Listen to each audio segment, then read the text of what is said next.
Welcome back to my channel study with Nisha Gyan Ganga में आप सभी का स्वागत है।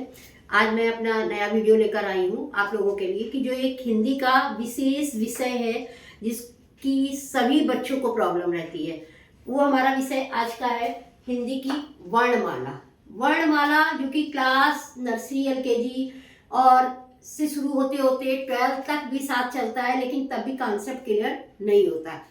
हिंदी की वर्णमाला, वर्णमाला कहते किसे हैं? वर्णों के समूह। वर्ण यानी हमारा जो अल्फाबेट होता है, इंग्लिश में अल्फाबेट और हिंदी में वर्ण। वर्णों के समूह को हम लोग वर्णमाला कहते हैं।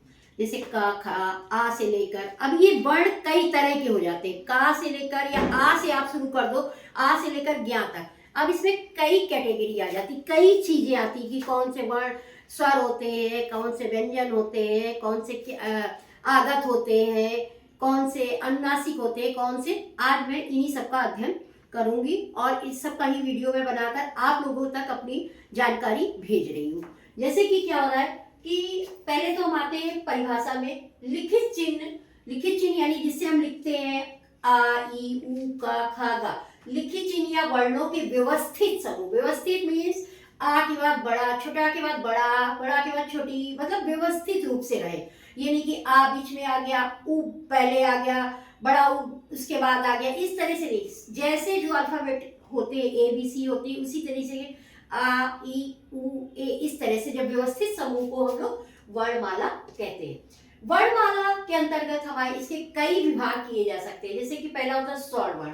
स्वर यानी कि जिसको हम लोग वॉवेल्स बोलते हैं इंग्लिश में, ये हमारे छोटा होते हैं, बड़ा। स्वर वर्ण, स्वर वर्ण के अंदर आ ई उ ए ओ। और भी हमारे स्वर के अंदर अंग और आहा भी आते हैं, लेकिन इनको हम लोग स्वर वर्ण में नहीं करते। इनको हम क्या करते? अनुस्वार। अनुस्वार मतलब बिंदी, चंद और विसर्ग। विसर्ग मतलब आहा। और इसके बाद आगत स्वर हो जाता है आ, जो हमारा अर्धचंद होता है। अर्धचंद होता है, बिंदी इसमें नहीं होती है।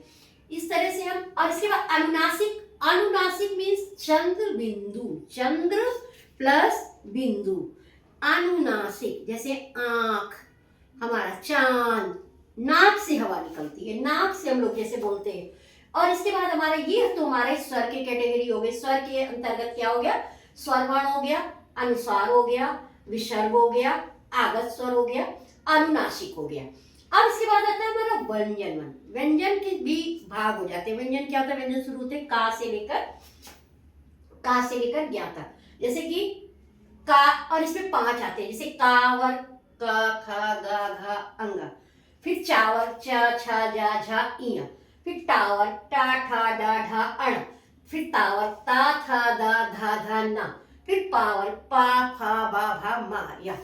फिर आ जाता है हमारा या ला व शा हा तक, यहाँ तक आ जाते हैं। इसके बाद हमारे आ जाते हैं आगत व्यंजन। आगत व्यंजन में जैसे फ फ फर्ज, जिसमें कि नीचे बिंदु होती है, और फा। अब फा आ जाता है जा में, जिसे जा नहीं जा। तो इस तरह से ये हमारी हिंदी की वर्णमालाएं होती हैं। हिंदी की वर्णमालाओं का अगर ज्ञान होता है तो हम वर्णों का सही कौन सी, कहाँ पे चंद्र बिंदु लगना है, कहाँ पे बिंदु लगना है, इन सबको हम लगा पाते हैं। आज मैं अपना वीडियो हिंदी की वर्णमाला के बारे में ही बता रही हूँ। अब इसके बाद में अगली जो वीडियो बनाऊंगी मात्राओं का ज्ञान।